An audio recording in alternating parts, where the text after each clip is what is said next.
Friends, పశ్చిమ బెంగాల్లో TMC అధికారాన్ని కోల్పోయిన తర్వాత అక్కడ జరుగుతున్న రాజకీయ పరిణామాలు పీక్ స్టేజ్కి చేరాయనే చెప్పుకోవచ్చు.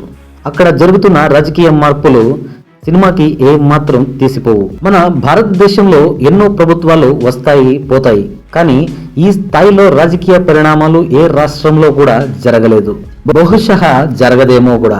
పరిస్థితులు చూస్తుంటే బెంగాల్లో పరిస్థితి చాలా దారుణంగా మారిపోయానే చెప్పొచ్చు.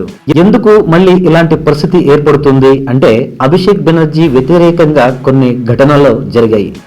ఆ తర్వాత టీఎంసీ అధినేత్రి మమతా బెనర్జీ కూడా దాన్ని పూర్తిగా రాజకీయ లాభంగా మలుచుకోవాలని ప్రయత్నిస్తున్నారు. దీనికోసమనే ఒక శాసనసభ పక్ష సమావేశాన్ని కూడా ఏర్పాటు చేశారు. 80 మంది ఎమ్మెల్యేలు టీఎంసీ నుంచి ఎన్నికయ్యారు. కానీ మమత పిలిచిన సమావేశానికి వచ్చిన వారు కేవలం 20 మంది మాత్రమే. రోజు రోజుకి మమతా బెనర్జీపై టీఎంసీ ఎమ్మెల్యేల నమ్మకం తగ్గుతోంది. మరోవైపు మమతా బెనర్జీ పార్టీ వ్యతిరేక కార్యకలాపాల పేరుతో టీఎంసీ ఎమ్మెల్యేలపై చర్యలు కూడా తీసుకుంటున్నారు. అటు శువెందు అధికారి మాత్రం తన టీం సంఖ్యను 41కి పెంచుకున్నారు.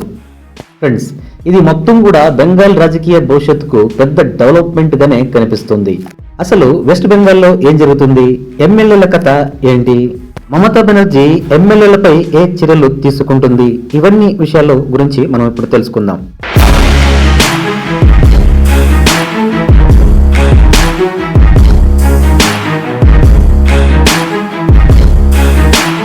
మమతా బెనర్జీ అధికారం కోల్పోయిన తర్వాత పూర్తిగా గందరగోళంలో ఉన్నారు.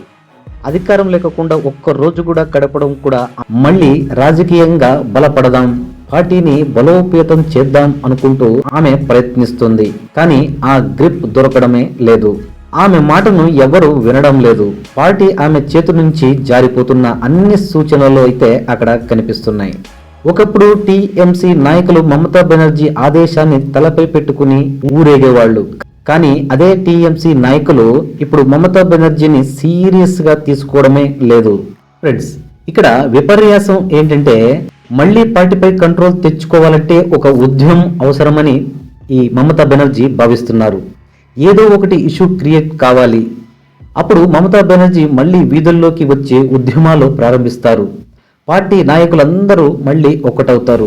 ఇదే మమతా బెనర్జీ కొత్త ప్లాన్. దీనికోసమనే అభిషేక్ బెనర్జీ నాయకత్వంలో ఒక డ్రామా క్రియేట్ చేశారు. మీ అందరికీ ఆ వీడియోలు చూసే ఉంటారు. నేను మొన్న వీడియోలో కూడా దాని గురించి మీకు అప్డేట్ చేయడం అయితే జరిగింది. రాజకీయంగా ఇది చాలా పెద్ద సంఘటన అనే చెప్పుకోవచ్చు. అసలు ఒక ఎంపీని ప్రజలు రాళ్లతో గుడ్లతో కొడతామేంటి? ఇది మమతా బెనర్జీకి అర్థం కాని ప్రశ్నలా మిగిలిపోయింది. దీన్నే పెద్ద ఉద్యమం చేయాలని మమతా బెనర్జీ పెద్ద ప్లాన్. ఈ సరిపోలేదు అన్నట్టుగా మరుసటి రోజు దీనికి వ్యతిరేకంగా నిరసనకు వెళ్లిన సందర్భంలో మమతా బెనర్జీ రైట్ హ్యాండ్ భావించే కళ్యాణ్ బెనర్జీ కూడా దెబ్బలు తగిలినట్టు ప్రచారం చేసుకొచ్చారు. కానీ బయటకు చూసినప్పుడు ఆయనకు పెద్దగా గాయాలు కూడా ఏం కనపడలేదు. అయినా చాలా పెద్ద దాడి జరిగినట్టు చూపించే ప్రయత్నం మాత్రం చేశారు. ఈ రెండు సంఘటనలను మమతా బెనర్జీ పెద్ద రాజకీయ ఇష్యూగా మార్చాలని ట్రై చేశారు. వెంటనే టీఎంసీ శాసనసభ పక్ష సమావేశానికి ఏర్పాటు చేశారు. ఆ సమావేశం ఉద్దేశం ఏమిటంటే అభిషేక్ బెనర్జీపై సరైన దర్యాప్తు జరగడం లేదని చర్చించడం, అలాగే అభిషేక్ బెనర్జీ మరియు కళ్యాణ్ బెనర్జీపై జరిగిన ఘటనలను వ్యతిరేకంగా రాష్ట్ర వ్యాప్తంగా ఉద్యమాలు చేయాలని నిర్ణయించుకోవడం. అందుకే అన్ని ఎమ్మెల్యేలను తప్పనిసరిగా హాజరు కావాలని మమతా బెనర్జీ ఆదేశించారు. నిరసన కార్యక్రమానికి కేవలం 34 మంది ఎమ్మెల్యేలు మాత్రమే హాజరయ్యారు. ఏ సమయంలో పార్టీ నాయకులు కూడా బహిరంగంగా విభేదించే స్టేట్మెంట్లు ఇస్తున్నారు. అది ఎవరి గురించి అంటే మమతా బెనర్జీ గురించి. వాళ్ళు పార్టీని మరియు మమతా బెనర్జీ గురించి విమర్శలు చేయడమైతే జరుగుతుంది, అది కూడా బహిరంగంగా. మమతా బెనర్జీ పిలిచిన సమావేశానికి 60 మంది ఎమ్మెల్యేలు గైరాజరైతే కేవలం 20 మంది మాత్రమే హాజరయ్యారు. అంటే టీఎంసీ పార్టీ లోపల పరిస్థితి ఎంత దారుణంగా ఉందో మనకి అర్థమవుతుంది. ఇది చూస్తే మమతా బెనర్జీ చేతుల్లో నుంచి టీఎంసీ జారిపోతుంది అనే సంకేతాలు మనకి స్పష్టంగా కనబడుతున్నాయి. కేవలం 20 మంది ఎమ్మెల్యేలు మాత్రమే వచ్చారని తెలిసిన వెంటనే మమతా బెనర్జీ తీవ్రమైన అసహనానికి గురై ఆ సమావేశాన్ని రద్దు చేయడం అయితే జరిగింది. కానీ బయటకు జరిగిన అన్యాయం గురించి ఆందోళనలు చేస్తాకి వెళ్లారు ఎమ్మెల్యేలు అని చిత్రీకరించడానికి ప్రయత్నాలైతే జరిగినాయి. దీనికి కౌంటర్గా వాళ్ళలోనే ఎమ్మెల్యేలు బహిరంగ సభలోకొచ్చి మేము ఎక్కడికి వెళ్ళలేదు, మాకు ఇంట్రెస్ట్ లేదు అని చెప్పడం మమతా బెనర్జీకి ఇంకా కోపాన్ని పెంచడానికి కారణమైందని చెప్పుకోవచ్చు. దానిలో భాగంగా ఇద్దరు ఎమ్మెల్యేలను మమతా బెనర్జీ పార్టీలో నుంచి తొలగించడం అయితే జరిగింది. పార్టీ నుంచి తొలగించబడిన ఎమ్మెల్యేలు ఏ పార్టీలోకైనా వెళ్ళవచ్చు. ఒక రకంగా చెప్పాలంటే వాళ్ళకి ఫ్రీడమ్ దొరికినట్టే అని చెప్పవచ్చు.